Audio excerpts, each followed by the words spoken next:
bien-aimé, si le Saint-Esprit, ton Esprit Saint, ne vient pas nous diriger, vient nous éclairer, ne vient pas nous allumer tout simplement, Seigneur, on est perdu.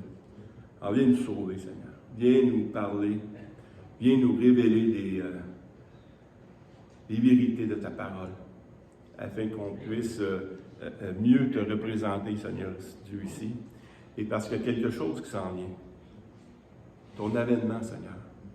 Et chacun va être jugé selon ce qu'il aurait fait de bon et de mal, Seigneur. Et on veut te remercier parce que tu as payé pour nous. Et nous avons la victoire en Jésus-Christ. Bénis ta parole. Merci pour chaque personne ici. Merci aussi pour les personnes qui, sur l'Internet, qui vont écouter ce message. Bénis-les abondamment. Dans le nom de Christ. Amen. Amen. Amen. Il y a des gens de partout, hein, si vous ne savez pas, il y a des gens de partout dans le monde qui écoutent les prédications en Afrique, plusieurs pays d'Afrique, en Europe, ainsi de suite. Et je suis un petit peu fier parce qu'il y a un petit peu plus d'hommes que de femmes qui écoutent les messages. Donc, c'est intéressant. On est en Jacques encore une fois. On est en train de finir la lettre de Jacques. Hein? Il y a juste 5 chapitres, donc on va finir la semaine prochaine. Et aujourd'hui, on va voir Jacques 5, 1 à 12. On va lire premièrement Jacques 5, 1 à 6 et on lira plus tard de 7 à 12. Mais cette semaine, j'ai assisté à un service funèbre chrétien. Et c'est un ami qui est décédé à moi. C'est pas un ami proche, mais c'est plus qu'un frère. Tu sais, c'est quelque chose, on avait une chimie quand même ensemble. Et puis, on n'est pas content que quelqu'un meure, mais moi j'aime ça aller au salon. De rencontrer les frères, les sœurs, de rencontrer son papa, à Eric, qui me jouait dans les cheveux pendant 20 ans. C'était mon coiffeur. D'aller voir et de parler avec eux, puis de se réconforter de tout ça. Ludovic, son fils aussi, qui était là, qui a découvert son père décédé. Donc, on a eu un bon temps. Mais dans les services, là, il y a toujours des déceptions, à mon avis. Parce que les gens ont des conceptions de ce qui est la vie après la mort. Malheureusement, même dans le monde chrétien, ils ont des fausses conceptions. C'est un ami qui a fait le service, puis je ne sais pas pourquoi, il n'a pas prêché l'Évangile. Tu sais? Et il a prêché des belles choses pour ne pas choquer le monde, mais il n'a pas prêché l'Évangile. Il n'a pas prêché Jésus-Christ, l'œuvre de Christ. Il n'a pas prêché son retour. Pourtant, c'est un chrétien qui est mort. Ça ne m'a pas choqué que lui ne le fasse pas. Mais ça m'a choqué que moi, je ne le fais pas assez souvent envers ceux qui sont chrétiens. T'sais. De ne pas oser sortir le message. C'est comme si ces gens-là, ils étaient là. Puis c'est une occasion rare de recevoir le message. Puis le message n'a pas été donné. C'est comme si on manquerait d'amour envers eux. Là. Et ça m'a choqué un peu. Ça m'a choqué aussi de voir que des chrétiens parlaient aux morts. Ça, voyons. La Bible nous parle clairement, c'est ça. T'sais. On n'a pas besoin de parler aux morts, il est mort. T'sais. Tu peux dire des bonnes choses, tu peux espérer peut-être qu'il entende, ou que le message soit fait, je ne sais pas. Mais tu ne peux pas t'adresser aux morts. Mais le fait que le message ne sort pas, moi, c'est ça qui est venu le plus me chercher. Et Jacques, pourquoi je dis ça? Parce que Jacques dit des choses dures aussi. Des choses qui peuvent choquer. Mais il sort le message. Et aujourd'hui, on va voir 2 groupes de personnes à qui Jacques s'adresse. Premièrement, aux riches. Hein? C'est dur de s'adresser durement à un riche. C'est lui qui a le pouvoir. Puis Jacques ose le faire. Puis ensuite, il parle à ceux qui ont souffert sous les riches. Et ça peut venir nous chercher un peu, dans le sens que, oui, c'est une autre époque, oui, c'est un autre régime aussi. Hein? Il y avait de l'esclavage dans ce temps-là, fait que L'esclavage, c'est qui avait les esclaves? Et des riches.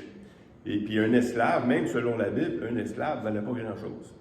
Tu pouvais faire ce que tu voulais avec quasiment. Il était protégé par la loi, mais quand même. On va lire Jacques 5, 1 à 6, premièrement. Et la semaine passée, on a vu cette même expression, « à vous maintenant ». Aujourd'hui, on va voir « à vous maintenant, riches ». Pleurez et gémissez à cause du malheur qui viendront sur vous. Vos richesses sont pourries, et vos vêtements sont rongés par la teigne. Votre or et votre argent sont rouillés, et leur rouille s'élèvera en témoignage contre vous, et dévorera vos chairs, comme le feu. Vous avez amassé des trésors dans les derniers jours. Voici le salaire des ouvriers qui ont moissonné vos champs et dont vous les avez frustrés, crient. Et les cris de ces moissonneurs sont parvenus jusqu'aux oreilles du Seigneur des armées. Vous avez vécu sur la terre dans la volupté et dans les délices. Vous avez rassasié vos cœurs au jour du carnage. Vous avez condamné. Vous avez tué le juste qui ne vous a pas résisté. C'est assez dur, hein? Nous autres, on l'entend, il parle à quelqu'un, mais si tu te mets du côté du riche, puis tu entends une chose comme ça peut être dur. Mais c'est ça le but. C'est qu'un sermon, ça dérange. Si ça ne dérange pas, il faut que ça dérange parce que, pourquoi? Parce qu'il dit au début, « Riches, pleurez et gémissez à cause du malheur qui viendra sur vous. » C'est quoi le malheur qui viendra sur vous? C'est qu'il y a un jugement qui s'en vient. Puis le jugement, il va atteindre tout le monde. Il va atteindre le riche, il va atteindre le pauvre, il va atteindre tout le monde, le jugement. Et on doit avertir les gens de ce qui s'en vient. Comme j'ai dit, Jacques, c'est un résumé du sermon sur la montagne. Dans Matthieu 6, 19 à 21, il dit exactement les mêmes choses. Ne vous amassez pas de trésors sur la terre, où la teigne et la rouille détruisent, et où les voleurs percent et dérobent. Mais amassez-vous des trésors dans le ciel, où la teigne et la rouille ne détruisent point, et là où les voleurs ne percent ni ne dérobent. Car là où est ton trésor, là aussi sera ton cœur. Malheureusement, quand on est riche, c'est à quoi tu penses? À tes richesses. Moi, j'ai pas peur de me faire voler. Il m'apporte souvent pour voler chez nous. Tu sais? Le gars qui va rentrer chez nous, il va laisser un 50 sur la table, pas mal sûr. Il est plus pauvre que moi, mon homme, va t'aider. Tu sais. Mais quand on est riche, on pense à deux choses. En faire plus et pas perdre ce qu'on a acquis. Hein? Mais un riche a de la misère. Jésus a dit qu'il est plus dur à un riche d'entrer dans le royaume de Dieu qu'à un chameau de passer dans le trou d'une aiguille. Ça veut dire un trou en dessous d'une muraille. C'est dur comme parole, mais c'est une réalité. Pourquoi? Parce qu'on a, on a cette habitude-là de se confier dans nos richesses. Mais nos richesses, on peut être riche intellectuellement aussi. On peut avoir des capacités, puis se confier dans ces choses-là. Fait qu'il faut faire attention. C'est pour ça que quand on lit des passages comme ça, oui, il y a des riches qui abusent des gens, mais nous aussi, on peut faire des erreurs. Donc, le but ici, c'est de voir qu'on va être jugé sur les choses. Le sermon sur la montagne, Luc aussi il en parle, mais il rajoute quelque chose. Il ajoute une dimension qu'on n'a pas ici. Dans Luc 6, 20 à 25, alors Jésus, levant les yeux sur ses disciples, dit « Heureux, vous qui êtes pauvres, car le royaume de Dieu est à vous. Heureux, vous qui avez faim, maintenant, car vous serez rassasiés. Heureux, vous qui pleurez maintenant, car vous serez dans la joie. Heureux serez-vous lorsque les hommes vous haïront, qu'on vous chassera, vous outragera et qu'on jettera votre nom comme infâme, à cause du Fils de l'homme. Réjouissez-vous en ces jours-là et tressaillez d'allégresse, parce que votre récompense sera grande dans le ciel, car c'est ainsi que leurs pères traitèrent les prophètes.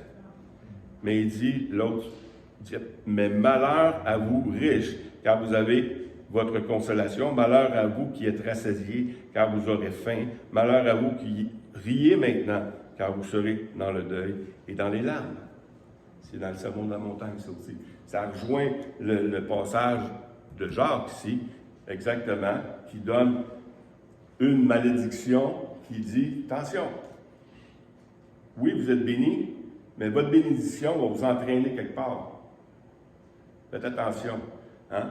D'un autre passage, je ne l'ai pas écrit, mais il dit que l'amour de l'argent est la racine de tous les maux. Oui, c'est le fun de l'argent, mais faites attention. Dans la Bible, comme j'ai dit tantôt, les riches de l'époque, puis ça ne fait pas tellement longtemps, hein, ça fait une centaine d'années que c'est aboli, ça, hein? L'esclavage. Et puis ceux qui ont des esclaves, c'est les riches, puis souvent, ils les traitent moins bien. Mais dans la Bible, il y a des lois là-dessus. Dans Exode 21, 20 à 21 et 26 à 27, il dit, si un homme frappe du bâton son esclave, homme ou femme, et que l'esclave meurt, sous sa main, le maître sera puni, mais s'il survit un jour ou deux, le maître ne sera point puni, car c'est son argent. Wow! C'est dur, hein? C'est dur que notre génération ne connaît pas ça. Mais ici, c'est dans la loi, œil pour œil, dent pour dent. Fait que si tu tues ton esclave, tu vas mourir toi aussi, là. Et puis, un autre commandement, un petit peu plus loin, 26-27, si un homme frappe l'œil de son esclave, homme ou femme, et qu'il lui fasse perdre l'œil, il le mettra en liberté pour prix de son œil. Et s'il fait tomber une dent de son esclave, homme ou femme, il le mettra en liberté pour prix de sa dent. Donc, il y a une protection quand même. Faites attention aux gens sur qui... et puis, dans le temps de Paul également, il y avait de l'esclavage. Puis Paul, à Philémon, il en a parlé, à Donésime, qui était un esclave. Puis quand il écrit à Philémon, il dit « Je te prie, mon enfant, pour mon enfant que j'ai engendré étant dans les chaînes, Onésime. Peut-être est-il séparé de toi pour un temps, afin que tu le retrouves pour l'éternité. Non, plus comme un esclave, mais comme supérieur à un esclave, comme un frère bien-aimé. De moi particulièrement et de toi, à plus forte raison, soit dans la chair, soit dans le Seigneur. » Donc, il y avait des riches, des chrétiens, qui avaient des esclaves. C'était la coutume. Les riches avaient des esclaves, mais il y avait des lois qui interdisaient d'abuser de ces gens-là. Dans Deutéronome, on va voir quelques autres petites lois. Dans Deutéronome 24, 21, 22, « Quand tu vendangeras ta vigne, tu ne cueilleras point ensuite les grappes qui y seront restées. Elles seront pour l'étranger, pour l'orphelin et pour le pauvre. Tu te souviendras que tu as été esclave dans le pays d'Égypte. C'est pourquoi je te donne ces commandements à mettre en pratique. » Donc, ce que le Seigneur est en train de dire là, c'est que tu as été esclave, hein? Souviens-toi de où tu viens. Puis dans la parole de Dieu, la grandeur, c'est fais ce que je t'ai fait. Ou ne fais pas aux autres ce que tu ne veux pas qu'on te fasse. Donc, souviens-toi que tu es esclave. Donc, fais attention de la manière dont tu vas traiter les autres. Ainsi de suite. Dans Lévitique 25, il dit un peu la même chose. Si ton frère devient pauvre, parce qu'un esclave, ça pouvait être surtout un étranger, mais ça pouvait être aussi un frère. Et dans Lévitique, il y a une loi pour ça. Si ton frère devient pauvre près de toi et qu'il se vende à toi, tu ne lui imposeras point le travail d'un esclave. Il sera chez toi comme un mercenaire, comme celui qui y demeure. Il sera à ton service jusqu'à l'année du jubilé. Il y a un temps limite. Après 7 ans, 50 ans, il y a des années jubilées. Et car ce sont mes serviteurs que j'ai fait sortir du pays d'Égypte. Ils ne seront point vendus comme on vend des esclaves. Tu ne domineras point sur lui avec dureté et tu craindras ton Dieu. Jacques est en train de parler à ces riches qui ont des esclaves, qui étaient durs avec le monde. C'est pour ça qu'il y a un ton dur envers ceux qui sont riches, parce que les gens ambitionnent. Un mercenaire, c'est quoi? Un mercenaire, nous, on pense que c'est quelqu'un qui est engagé pour tuer quelqu'un, là. Mais c'est pas ça un mercenaire. Un mercenaire, c'est un étranger qui est engagé pour travailler, tout simplement. Donc, c'est ça un mercenaire. Deutéronome 24, 14 à 15, il dit « Tu n'opprimeras point le mercenaire, pauvre et indigent, qu'il soit l'un de tes frères ou l'un des étrangers, demeurant dans ton pays. Dans tes portes, tu lui donneras le salaire et sa journée avant le coucher du soleil, car il est pauvre et il lui tarde de le recevoir. Sans cela, il crierait à l'Éternel contre toi et tu te chargerais d'un péché. » Hein? C'est exactement ce que Jacques est en train de dire ici. Il est en train de dire dans Jacques 5, 4, il dit « Voici le salaire des ouvriers qui ont moissonné vos champs et dont vous les avez frustrés, crient, et les cris des moissonneurs sont parvenus jusqu'aux oreilles du Seigneur des armées. » Quand on est maltraité, hein? Quand le malheureux crie, l'Éternel entend. Et d'autant plus quand c'est des frères. Quand on maltraite un frère, quand on fait quelque chose contre un frère, il faut faire attention. Le Seigneur va nous tenir rigueur de ces choses-là. Dans Ésaïe 58, 6, il dit « Voici le jeûne auquel je prends plaisir. Détache les chaînes de la méchanceté. Dénoue les liens de la servitude. Renvoie libres les opprimés et que l'on rompe toute espèce de joug. » C'est ça l'Éternel veut. C'est ça que Dieu veut pour son peuple, pour l'Église. Il y a une différence entre le monde et l'Église. Puis l'Église devrait vivre selon Dieu et non plus selon le monde, tout simplement. Dans Jacques 5, 5, il dit « Vous avez vécu sur la terre dans la volupté et dans les délices. Vous avez rassasié vos cœurs au jour du carnage. » Ça, c'est un passage intéressant qui est très dur à interpréter. Hein? Quand tu lis ça, tu as l'impression de voir que les riches se sont rassasiés pendant que les autres se faisaient. Tu sais? Mais dans d'autres versions, comme la version français courant, il dit « Vous avez vécu sur la terre dans le luxe et les plaisirs. Vous êtes engraissés comme des bêtes pour le jour de la boucherie. » Oh, c'est une autre interprétation, ça, hein? C'est pas la même chose. C'est que tu étais riche, là, mais tu as fait de ta richesse, là, c'est devenu ton piège. Tu es devenu comme une bête qu'on va égorger. Puis ça vient vraiment du prophète Amos. Amos qui parle de ce sens-là également. Dans Amos 4, 1 à 3, il dit « Écoutez cette parole, Génis. » Les Génis, c'est ça, hein? De Bassan, qui êtes sur les montagnes de Samarie, vous qui opprimez le misérable et qui écrasez les indigents, et qui dites à vos maris, apportez et buvons. Le Seigneur, l'Éternel, l'a juré par sa sainteté, voici, les jours viendront pour vous, et l'on vous enlèvera avec des crochets, comme du bétail, et votre postérité avec des hameçons. Vous sortirez par des brèches, chacun devant soi, et vous serez jetés dans une forteresse, dit l'Éternel. Wow! Ça, c'est pas une bonne nouvelle. Hein? Donc, pensez que Jacques qui est sérieux, l'Éternel est très sérieux quand on parle de mauvaise manière de traiter les autres. Et il continue cette prophétie dans Amos 8, 4 à 7. « Écoutez ceci, vous qui dévorez l'indigent et qui ruinez les malheureux du pays. Vous dites, quand la nouvelle lune sera-t-elle passée, afin que nous vendions du blé? Quand finira le sabbat, afin que nous ouvrons nos greniers? Nous diminuerons les femmes, nous augmenterons le prix, nous falsifierons la balance pour tromper, puis nous achèterons les misérables pour de l'argent, les esclaves, et pour les pauvres, pour une paire de souliers, et nous vendrons la criblure du froment. L'Éternel a juré par la gloire de Jacob, je n'oublierai jamais aucune de leurs œuvres. Ça veut dire quoi? Le riche, il se fout de l'Éternel. C'est quand est-ce qu'il va arrêter le sabbat, là, qu'on peut se faire de la business, se faire de l'argent.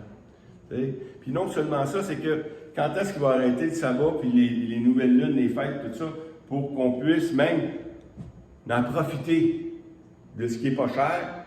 On va tromper, on va en profiter, on va abuser de ces gens-là, on va abuser du système. Wow! Il dit, l'Éternel n'oubliera aucune de leurs œuvres. C'est pour ça qu'il disait au début, pleurez et gémissez à cause du malheur qui viendra sur vous. Le malheur qui viendra sur vous, c'est l'avènement du Seigneur. Et le dernier passage de ce passage-là, c'est « Vous avez condamné, vous avez tué le juste, qui ne nous a pas résisté. » Wow! C'est dur. C'est dur. Dans Jacques, juste dans la même lettre, un petit peu plus tôt, il parlait des riches. « Et vous avilissez le pauvre. Ne sont pas les riches qui vous oppriment et qui vous traînent devant les tribunaux. Ne sont pas ceux qui outragent le beau nom que vous portez. » C'est eux. Il y avait des gens comme ça dans l'Église. C'est ça qui est terrible. Dans l'Église. C'est pas le monde. On sait que c'est le monde. Mais l'Église n'a aucun sens.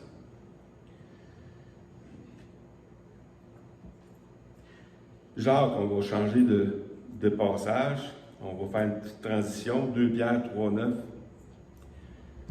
Il dit, le Seigneur s'en vient, mais il dit aussi à ceux qui ont souffert, le Seigneur ne tarde pas dans l'accomplissement de la promesse, comme quelques-uns le croient, mais il use de patience envers vous, ne voulant pas qu'aucun périsse, mais voulant que tous arrivent à la repentance. Est-ce que vous voyez le cœur de Dieu? Même méchant comme on est, ce que Dieu veut, c'est la repentance. C'est que le méchant change d'avis, que le méchant se convertisse. Et le mot ici que je veux qu'on retienne, c'est patience. Parce que le Seigneur, il était patient envers nous. Nous aussi, nous devons être patients pour le retour de Christ. Et c'est là qu'on embarque dans la deuxième section, dans Jacques 5, 7 à 11. Et c'est le mot qui revient le plus souvent, patience. Soyez donc patients, frères, jusqu'à l'avènement du Seigneur. L'avènement, c'est pas juste que le Seigneur revient. L'avènement du Seigneur, c'est que le Seigneur revient pour juger. C'est grandiose. C'est quelque chose qu'on doit attendre avec patience. Le Seigneur, tu sais, je parle avec des amis à shop, et il dit, si Dieu existait, là, pourquoi ça arrive, ça, tu sais? Je dis, écoute, au jour du jugement, là, oui, ils sont tranquilles pour tout de suite, mais au jour du jugement, ils vont être jugés sévèrement. Et puis, mais il dit, toi aussi, tu vas être jugé. Fait que fais attention.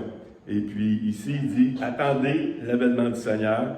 Voici les laboureurs attendent le précieux fruit de la terre, prenant patience à son égard jusqu'à il ait reçu la pluie de la première et de l'arrière-saison. Ça veut dire quoi, ça? Il prend l'exemple d'un laboureur, hein, du début, la première pluie, il se met, et puis il va labourer, il va récolter, mais après la dernière pluie. Donc, il y a un temps. Il y a un temps qui est long. Il y a un temps, surtout si tu as faim,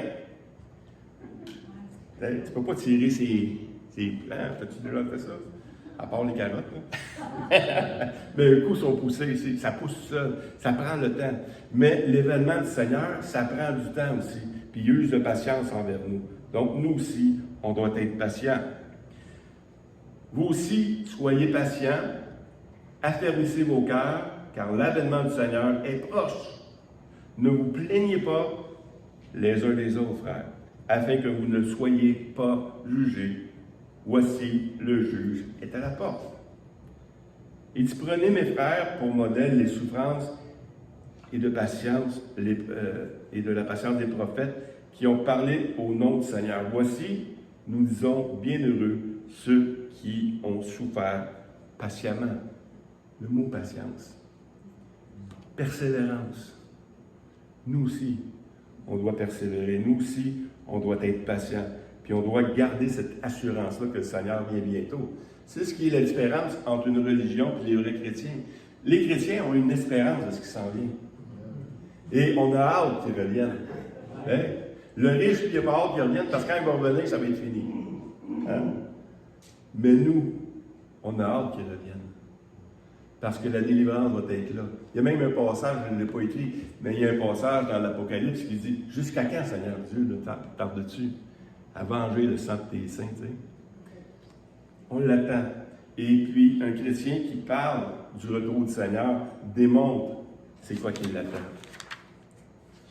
Dans Matthieu 5, 11 à 12, c'est aussi dans le Sermon sur la montagne. « Heureux serez-vous lorsqu'on vous outragera et qu'on vous persécutera et qu'on dira faussement de vous toutes sortes de mal à cause de moi. Réjouissez-vous et soyez dans l'allégresse, parce que votre récompense sera grande dans les cieux.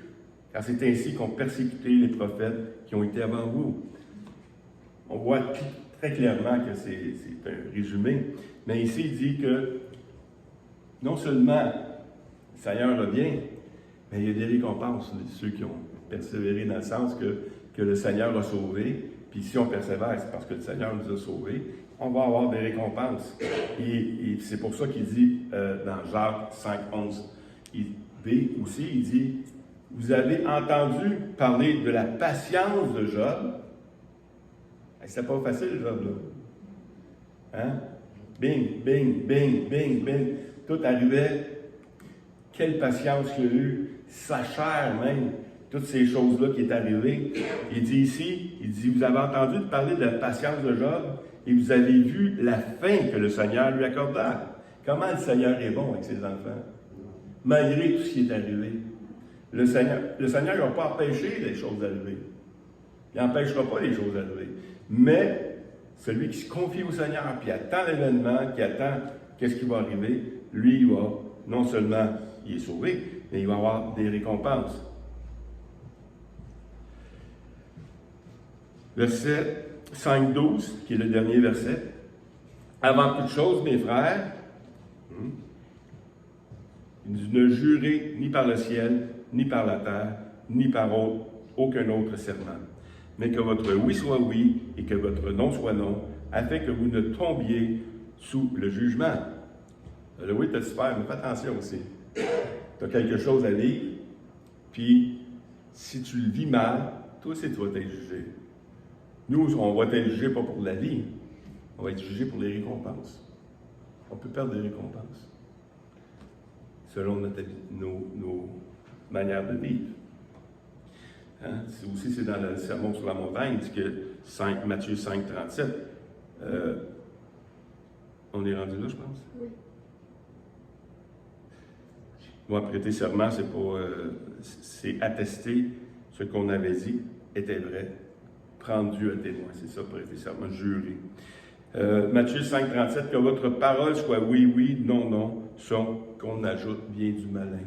Ce que Dieu attend des enfants de Dieu, c'est qu'on soit vrai.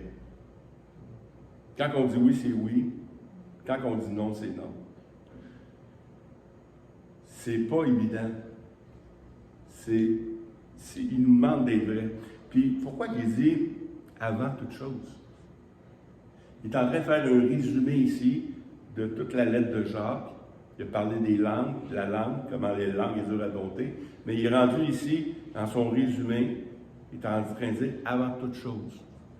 Un chrétien devrait honorer sa parole. Un chrétien ne devrait pas être obligé de jurer ou de signer un contrat. Hein?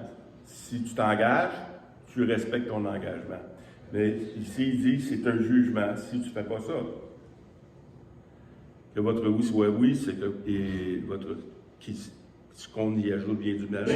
Et ce qu'il dit aussi un peu dans Éphésiens 4, 25, c'est pourquoi renoncez au mensonge et que chacun de vous parle selon la vérité à son prochain, car nous sommes membres les uns des autres. Parlez de la vérité. Parlez de la vérité.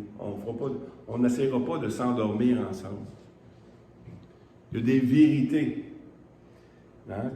Pour revenir à ce que j'ai dit au début, un service funèbre, il s'en dit des niaiseries, pas à peu près. Moi, ça me choque. Je suis obligé de sortir dans ce temps-là. Parce que on est en train de les endormir, de faire à croire que tout va bien aller, tu sais. Et quand tu lances un message comme quoi « mangeons et buvons, car demain nous mourrons », il n'y en a pas de problème. Vous pouvez faire ce que vous voulez, pourvu que vous soyez bon, tu sais. Pas ça le message de l'Évangile. Le message de l'Évangile, c'est que tu vas mourir, parce que le salaire du péché, c'est la mort, puis on est tous des pécheurs. La bonne nouvelle, c'est que Jésus-Christ a payé le salaire. Il a payé ta dette envers Dieu. Il est mort, justement. Il l'a fait. Et si tu ne sors pas le message, tu es en train de laisser le monde dans leur imagination et les religions qui nous entourent dire « Oh, mais Dieu est bon. » Ça n'arrivera pas, ça, tu sais. Dieu est bon. Hein? Il est bonasse. C'est vrai que Dieu est bon. Mais il est vrai aussi. Il est juste aussi. Donc, ce qu'il a déclaré, ça va sûrement arriver. Sûrement. Pas peut-être. Fait que quand Dieu dit, fais attention, si tu fais ça, il va y avoir des conséquences, ben, prends garde. Et j'ai vu ce passage-là dans Jean, 1 Jean 3, 17 à 19. Si quelqu'un possède les biens du monde, c'est un peu un résumé, là. Si quelqu'un possède les biens du monde et que, voyant son frère dans le besoin, il lui ferme ses entrailles, comment l'amour de Dieu demeure-t-il en lui? Petit enfant, n'aimez point en parole et avec la langue, mais en action et avec vérité. Si quelqu'un possède les biens du monde et que, voyant son frère dans le besoin, il lui ferme ses entrailles, comment l'amour de Dieu demeure-t-il en lui? Petit enfant, n'aimez point en parole et avec la langue, mais en action et en vérité. Par là, nous connaîtrons que nous sommes de la vérité et nous rassurerons nos cœurs devant lui. Wow! Ça explique bien ce que Jacques dit. C'est Jean qui l'a dit ça, mais Jacques, c'est ça son message. Attention les riches. La semaine passée, on a fini avec un verset qui disait « Celui qui sait faire le bien ne le fait pas, comme un péché. » Puis là, il vient parler aux riches. Mais celui qui a le moyen d'aider les autres, puis il ne le fait pas, il commet un péché. Puis un péché, c'est manquer de but. Et il termine cette parole-là, afin que vous ne tombiez pas sous le jugement. Faites attention. C'est pas parce que tu as été sauvé que tu peux vivre n'importe comment. Il va y avoir des conséquences. Romains, et le dernier passage qu'on voit aujourd'hui, Romains 14, 10 à 12. Mais toi, pourquoi juges-tu ton frère? Ou toi, pourquoi méprises-tu ton frère? Puisque nous comparaîtrons tous devant le tribunal de Dieu. Car il est écrit, je suis vivant, dit le Seigneur, tout genou fléchira devant moi, et toute langue donnera gloire à Dieu. Ainsi, chacun de nous rendra compte à Dieu pour lui-même. Wow! Chacun de nous va rendre des comptes à Dieu pour lui-même. Et je suis content que Dieu soit juste. Je suis content que Dieu, il nous aime tant que ça. Puis, comme si ce n'était pas assez, il en rajoute. Il dit, tu vas avoir des bénédictions. Tu vas avoir des trésors. Je suis en train de te préparer une place au ciel, hein? Daniel disait ça tantôt. J'ai dit, toi, tu t'en vas là-dedans, là. Tu vas avoir un château au ciel. Ben, moi, ici, il me donne juste une chaise, là, pour être correct. Mais, tu sais, on a des bénédictions. Dieu nous bénit déjà. Imaginez-vous, tantôt, comment on va être béni de lui avoir obéi, de lui avoir fait confiance pour ce qu'il nous dit. Et comme Dieu est fidèle, il nous considère comme ses enfants. On n'est pas parfait, mais Dieu le sait. Il est venu sauver les pécheurs. Et quand on fait des erreurs, tout ce qu'on a à faire, c'est de retourner à lui, de lui demander pardon. Et sa grâce est efficace pour toujours. Amen.